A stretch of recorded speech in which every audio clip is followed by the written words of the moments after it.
Shalom, selamat bertemu kembali di dalam video case Sekolah Sabat Dewasa Lido Adventist Community.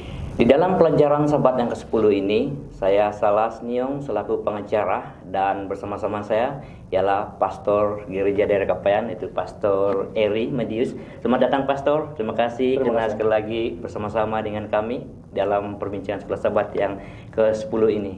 Hari ini kita akan membincangkan pelajaran yang ke-10 yang bertajuk Nubuatan dan Alkitab. Ayat hafalan diambil daripada 2 Petrus 1 ayat 19.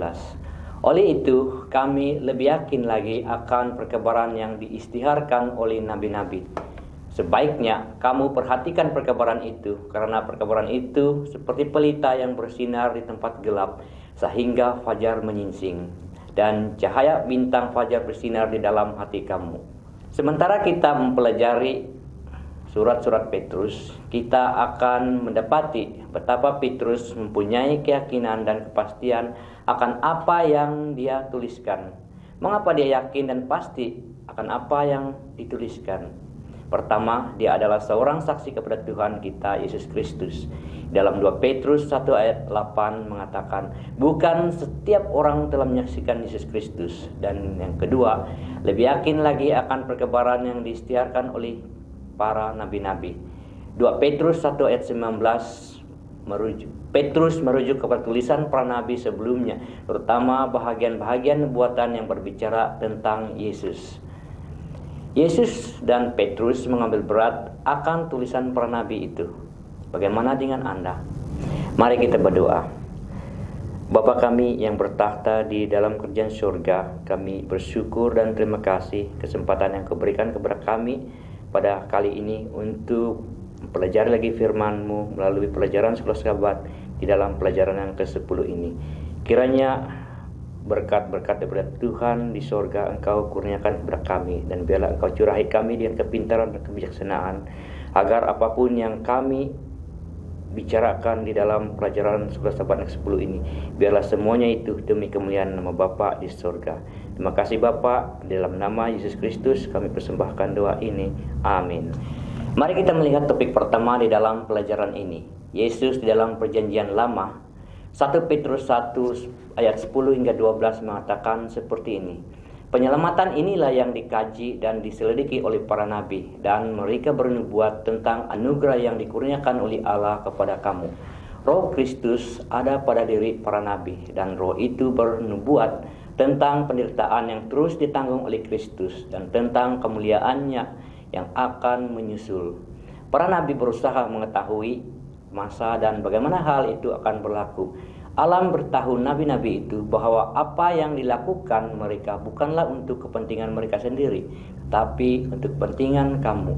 Perkara-perkara yang disampaikan oleh nabi-nabi itu sekarang telah kamu dengar daripada mereka yang menyampaikan berita baik itu. Mereka mengisytiharkannya kepada kamu dengan kuasa Roh Allah yang dikirim dari surga. Bahkan malaikat-malaikat pun ingin memahami semua perkara itu.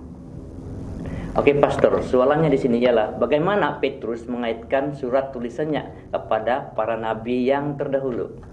Di dalam 1 Petrus pasal yang pertama ayat 10 hingga 12, Petrus memberi kepastian kepada para pembacanya bahwa mereka mempunyai tempat yang istimewa di dalam sejarah penyelamatan. Kepada mereka telah didedahkan lebih banyak daripada yang telah didedahkan kepada nabi-nabi pada masa yang lalu. Nabi-nabi masa yang lalu, mereka berbicara untuk zaman mereka. Tetapi bahagian-bahagian yang penting di dalam perkabaran mereka hanya berlaku kemudian, yaitu apabila Yesus tiba. Beberapa perkara yang dinubuatkan oleh para nabi hanya berlaku di zaman di mana para pembaca surat-surat Petrus itu sedang hidup. Oleh sebab itu, para pembaca surat itu mengetahui lebih banyak berbanding para nabi yang telah menuliskannya. Bahagian awal nubuatan tersebut telah digenapi, yaitu dengan ketibaan dan juga penderitaan Yesus sendiri. Ini merupakan suatu jaminan bahwa bahagian akhir nubuatan itu juga pasti akan digenapi, di mana dikatakan di dalam buku 1 Petrus pasal yang pertama ayat ke-11 mengatakan bahwa kemuliaan Tuhan akan menyusul. Seterusnya, mari kita lihat apa yang Petrus katakan tentang pengalamannya menyaksikan peristiwa-peristiwa penting yang telah terjadi ke atas Yesus. Di dalam 2 Petrus 1 ayat 16 hingga 18 mengatakan seperti begini. Semasa kami beritahu kamu tentang Tuhan kita Yesus Kristus yang akan datang dengan penuh kuasa, kami tidak bergantung kepada dongeng yang direka-reka manusia.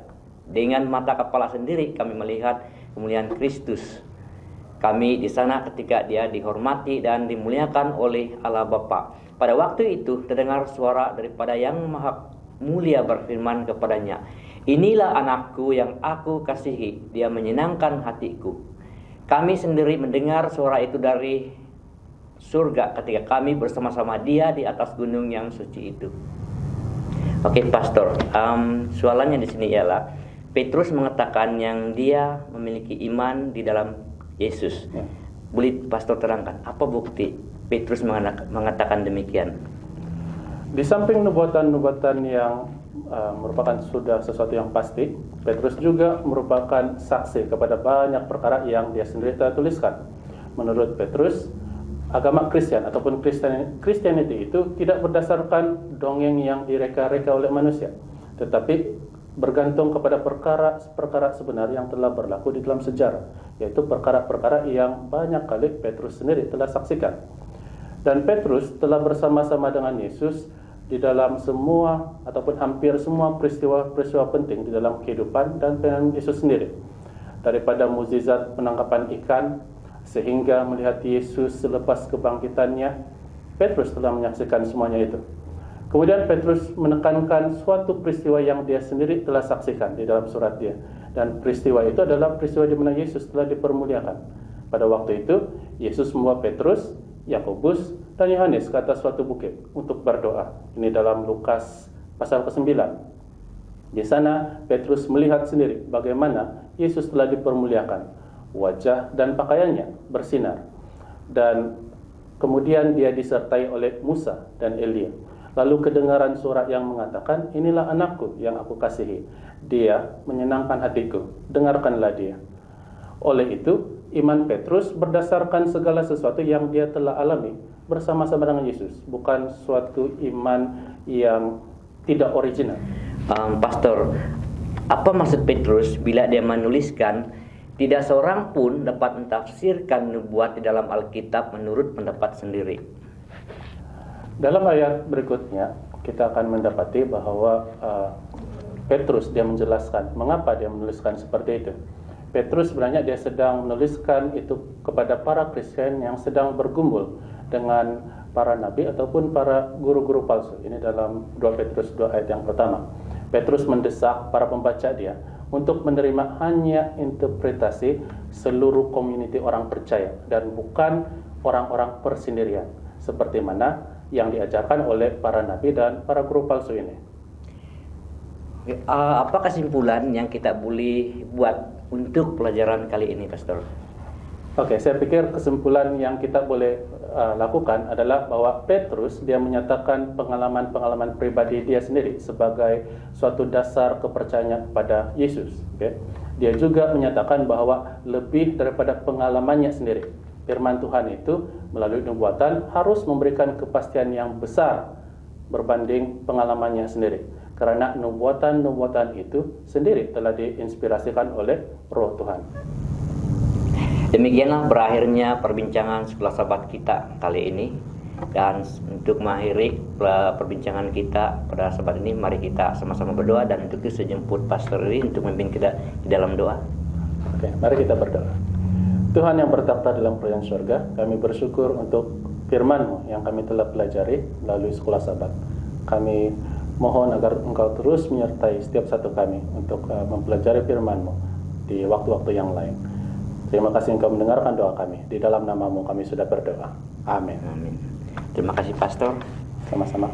Dan demikianlah berakhirnya perbincangan kita dalam pelajaran yang ke-10 ini. Namun jangan lupa untuk terus mengikuti dalam pelajaran yang seterusnya. Semoga Tuhan berkati kita semua.